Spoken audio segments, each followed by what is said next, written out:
I've got time to write my book now. I'm going to school. I'm turning the page. I just had a very serious, the worst breakdown ever. Hopefully the last. But I mean, like, oh my God, absolutely horrible. I'm still coming out of it. And just like everything all at once, my nerves shot.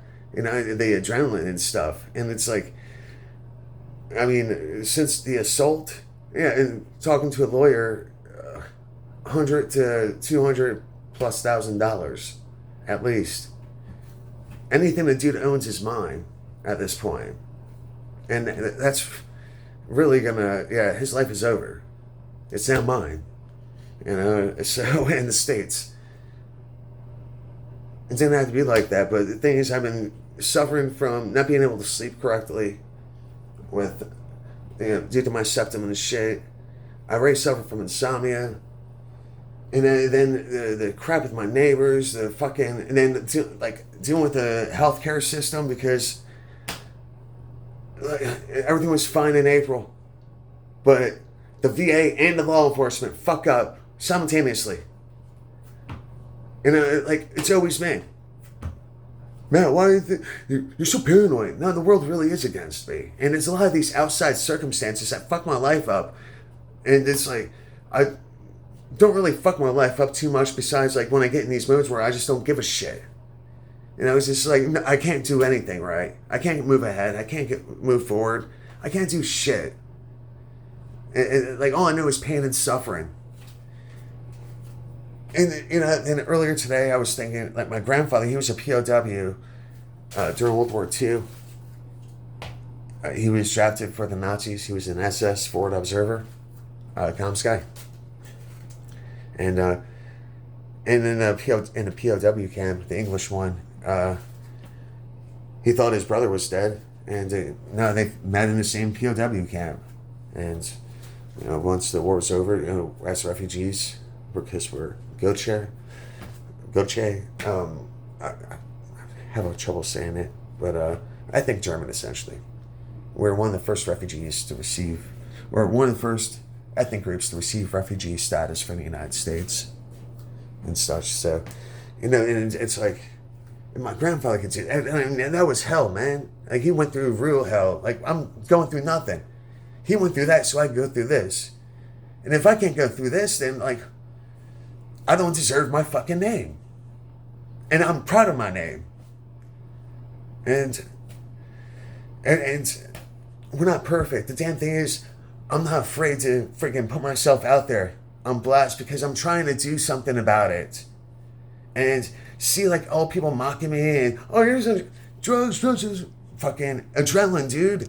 I get pissed, and just like people who hate, they just feed off it, and all that negative energy.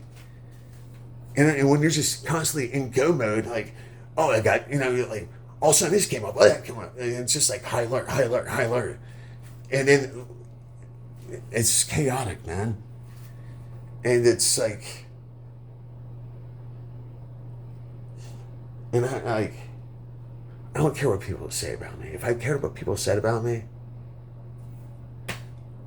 like, I want to be half the man I am today, or whatever else. And that's the damn thing. It's like, what happened to sticks and stones when break my bones, but words will never hurt me. What, you call me a nigga? Bam! Really? Yeah, that's freaking juvenile. Freaking, someone's, says a slur, they're ignorant. Just keep on calling them ignorant. And let them, pop you and get paid, just like I did. Right? And no, I didn't call the guy a racial slur. He called us retarded. Me and my friends. You're retarded! I'm a little shit starter. Y'all know, like, that's, and I'm goofy. I talk a lot. I freaking run my mouth. Yeah, I freaking deserve to get hit, but no one deserves, like, should actually, like, do it, like, unless I attacked them or something. It's like, it's how I dealt with bullies. If someone's going to be freaking a jackass, I'm not going to let it bring me down. I mean, everyone will laugh. Not necessarily at the guy, but at me. But the damn thing is, some people take that to heart. Oh, they're looking at me. I didn't defend myself. I got a tiny penis. Really? You go. Fuckers. So, yeah. Thanks for bearing with me, and I'll give you a little syrup on things. Like, like I said, when I was in my car, getting out of my car from the store and stuff, and that's when I thought about my grandfather. And it's like, ever since, I just felt all right. And it's like he's here for me, and he's helped me through this, and I remember, like, I actually prayed for him. Like, I never did that for a lot of people. Like, I was 7 years old and I prayed for my Opa. And he was in the hospital and stuff, and yeah, and I think that's why I'm close to my dad too. Like, I try to be close to my. I mean, like, and shit, this turned into a freaking novel. Oh, fudge. Fuck it. Anyways. Let's sit here. Freaking.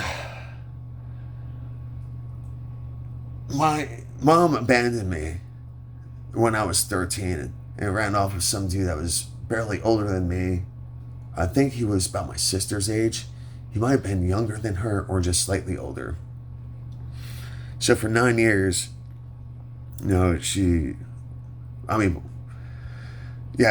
And then I got kicked out of my parents' house, and that's when, fortunately, she had, my sister wasn't using her and stuff. Like, my sister just moved out, and stuff. And, I moved into where she was staying. And it was also the same day my niece was born. And love that girl. She's freaking amazing. And, like, how she, has done what she has, given, her chance in life, is so impressive. I mean, just got out of high school and stuff. I mean, not just got out like a year ago. So I think, was she 19? 18, 19? Leave me alone. I'm horrible with that shit. But, yeah, she moved out. And it's like, when I was her age, I wasn't in any situation to do that. And so I'm really proud of her. She didn't take the same path that her sister did, and all that. And just, like, turning 42 has just been fucking insane. That's part of the whole crisis as well. And just been doing a lot of thinking and working on myself, and just looking at things and being appreciative. And then, like, I gave my stepmother hell, like, for so long, constantly, even my dad too, and it's like, they never gave up on me, though. No matter what I did, they never gave up on me, and whereas my mom, like, she just left. I didn't do anything to her. She just left. And when I was in Iraq and when I was in the Army and stuff, I mean, it was nice that she sent me care packages and crap. And, like, that was cool. But, when I come back and, want to introduce her to my wife, and the day before we leave, or we're supposed to go back, or go to the airport and stuff, she's hungover. She slept in a fucking car and stuff, and, like, looks like shit, and, like, couldn't even, it was a horrible lunch. I mean, and, it was good because my wife at the time was able to see why. Why the things are why. And, when I was in Iraq and stuff, she used me as an excuse to put on Xanax, and I've been out of Iraq for, like, 16 years, and she's still on them. So, she's a pill popper. She's a junkie pillhead. And my sister, like, was enabled by her. And my sister was, like, 4 years older than me. She's gonna be 46 this year. She's in the hospice because she has MS, and she's exasperated. And it's like, She didn't take care of herself and crap. And and it's like, if I didn't have my stepmom, who is now my mom, like, I'm finally man enough to say that to her, and she deserves it. And it makes me proud to say that, because without her, I mean, she never abandoned me. She had every reason to, and she helped my dad, so much, and makes my dad really happy. And like, I just don't know how.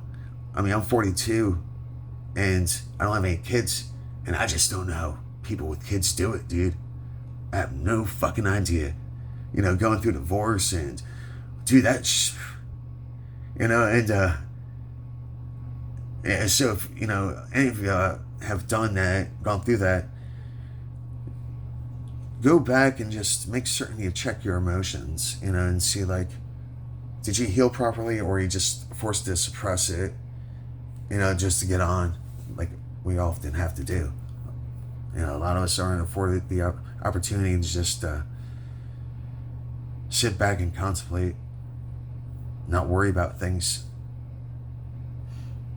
and like trying to take the trying to heal and stuff. And so I'm just trying to help out and show, like, that it can be done, and it's not easy, and there's a lot of work, and you look like a fucking madman. But it's well worth it. And if people want to like poke fun of me for being like a sappy little freaking melodramatic bitch ass, that's fucking fine, because we all know you are as well. You just don't post it so the world can see it. I'm not afraid. I'm transparent. I want to help people heal, because like because of this, we deserve a better life. We really do. And taking a hard look at ourselves is like the first thing that we should ought to do. So yeah, and it's like just very and my dad's turning 71 this year and stuff, and it's like Hulk Hogan just died at 71.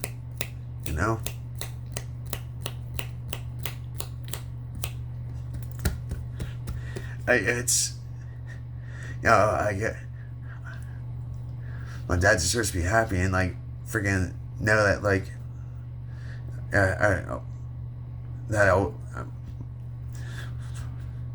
I want it. I need to. I'm gonna be happy, and my dad's gonna see that I'm happy before he passes on. And no one can make me happy besides myself, and I'm in the process of making myself happy, and that's why I'm going through this gauntlet, dude. Thanks for joining me along the ride. And if you ever need any help or anything, I'll try to get to you if you drop a message. Call 988. Also, there's a lot of resources out there, and like hotlines. Like, just Google free depression hotlines, or helplines. I mean, 211 I think might help you too. So, all right, take care, be safe, be kind, stay strong. And remember, do not accept mediocrity in any aspect of your life. First Lieutenant Daniel Hyde, Kill in Action, March 7th, 2009.